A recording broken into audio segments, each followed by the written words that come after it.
Today we're going to talk about the unit circle. And this doesn't have MathExcel, but on a future lesson coming up like real soon, you will see one.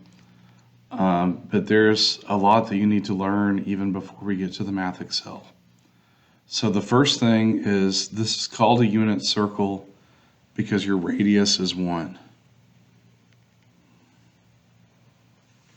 So basically 1 here, it's 1 up, 1 here, 1 here. Technically all of it is 1 for your radius. Now, regarding this, you have certain angles within the circle that could be in degrees, like the inside part are the degrees.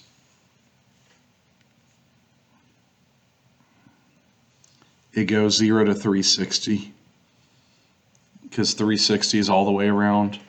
And technically you can even go past it. Like there's some problems where you may have to go 390, so you go all the way around and then 30 more.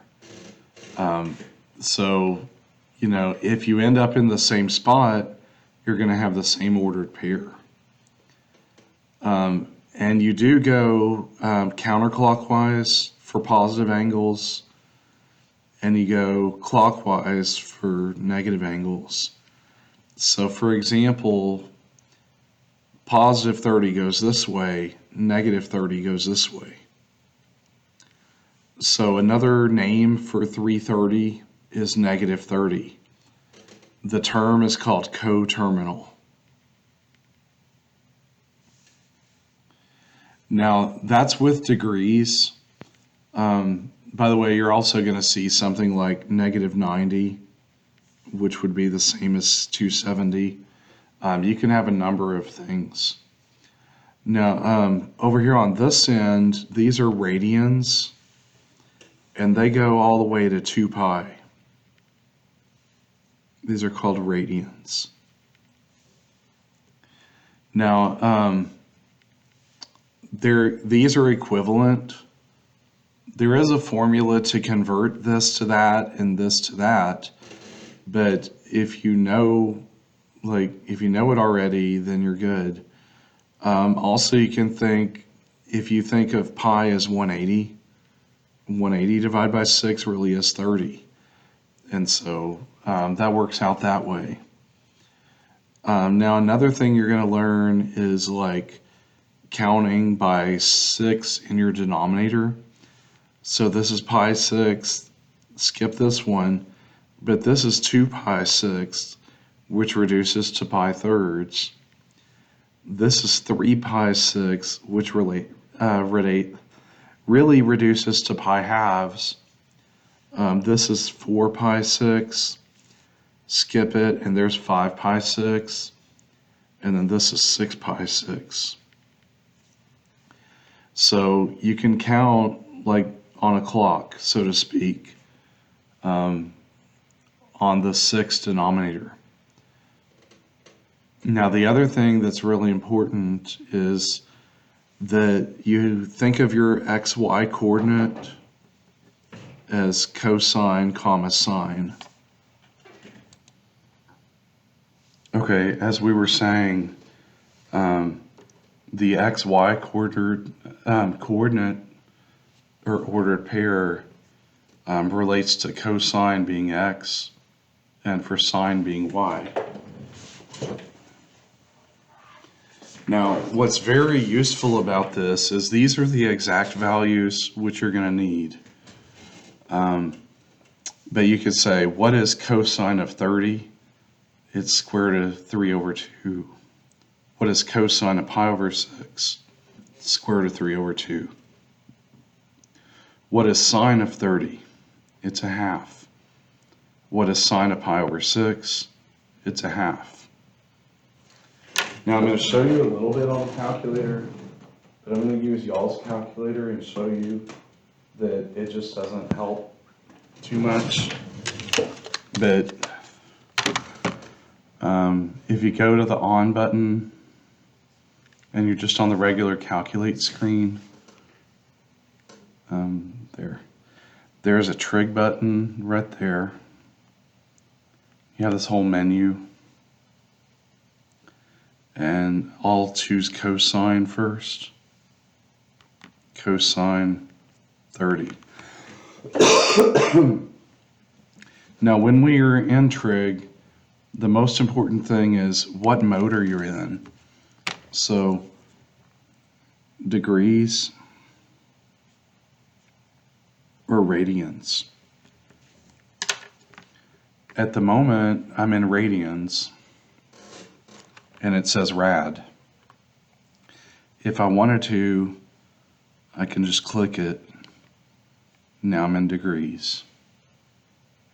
Okay, so if I press cosine 30, I get this random decimal. But if I do sine 30, I get 0.5, which is a half. So one of the decimals that is common is the square root of 3 over 2. Now, the other way, just to get around it, because sometimes students leave their calculator in radian mode, you can still do this, but then before the parentheses and after the 0, there's a little pi button. And underneath pi is the little degree symbol. So there's that same answer. And you can do this, pi button, degree symbol, like that. So at this video, I'm only going to be concerned with cosine and sine because I don't want to make it too overwhelming. Later on, we'll talk about the other trig functions because there are partners of it. The sine goes to the cosecant. The cosine goes to the secant. The tangent goes to the cotangent. Then there's also the inverse ones, which mean give me the angle. And just at a really high level, give me the angle for 0.5 in degrees. And there's 30. We'll do a lot more of those in the actual Math Excel. But just showing you certain things. Now, say I was in radian mode, and let's just say I forgot I was in radian mode, and let's just say I didn't put the degree symbol. Oh, for some reason that didn't take. Click. Okay. It shows me this answer, which is not right, and it doesn't tell me an error message. So that's why you can't just trust your calculator, because this is definitely not right. But when you think of it, since we know pi is like 3.14, that'd be 3.14 radians. And so when you loop around to here, it'd be 6.28. So you're telling me 30. So if we do looping around several times, we would get to that answer, which is nearly -1. But we don't like doing it that way. Whenever you're doing radians, you're usually going to be dealing with a number between 0 and 6, usually. Okay. So there's radians that are strictly decimals that are like between 0 and 6.28. There's also radians that have pi in it, or in this case, 0. So those are the two types of radians. And then there's also degrees. Now, I really just want to concentrate on how this relates to this. Now, 30 is symmetric to 150. It reflects across the y-axis. And so if this one's positive square root of 3 over 2, this would be negative, and it's still a half unit up. So it's the same x coordinates, but different signs. And that's how that works on the top half. Remember, this is quadrant 1, this is quadrant 2, this is 3 down here, and this is quadrant 4. Okay, now let's also talk about just how these relate. On these, you'll have the same x values. So 1/2 for x at 60, and it's also 1/2 for x at 300. Now about the y value, this is positive square root of 3 over 2, and this is negative. And then these just relate down here. The x is the same, the y has a different sign. Now when I relate these two quadrants, they're exact opposites. So like, let's just run down the 30 line to 210. This had square root of 3 over 2. This has negative square root of 3 over 2. And this has positive half. This has negative. And same thing, running along the same line, this is a positive half. And this is your negative a half. So what I'm getting at, and what a lot of math teachers do, is they have you memorize quadrant 1.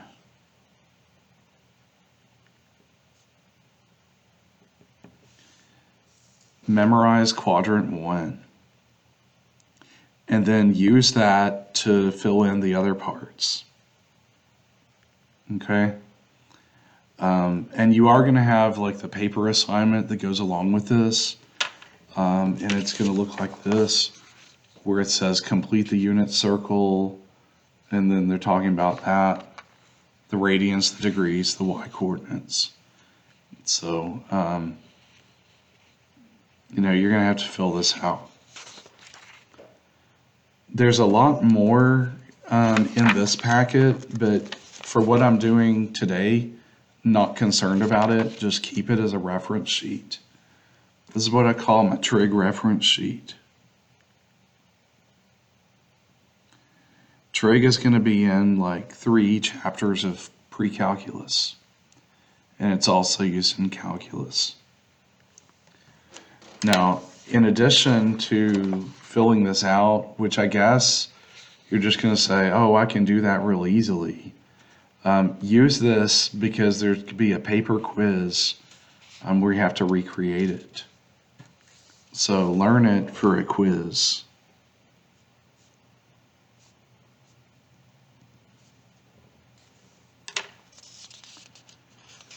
And then there's also things in here.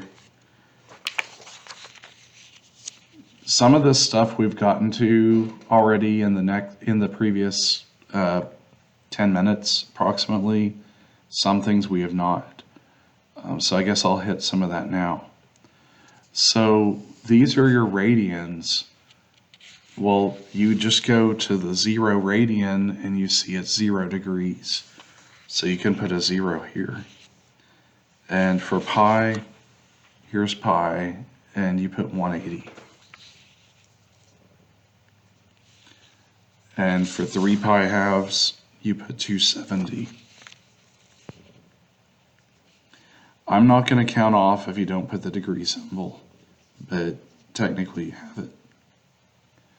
Now, you also may want to take these notes, like while you're doing it. Sine relates to y, cosine relates to x. So if we go to where 0 is, the y value is 0 and the x value is 1.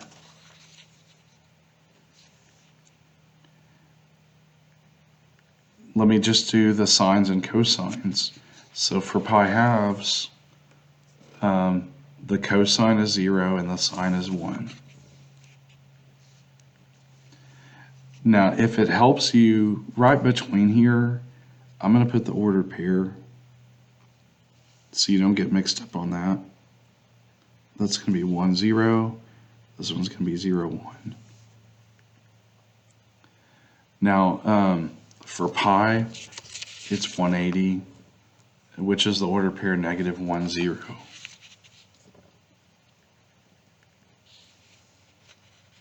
And for 270,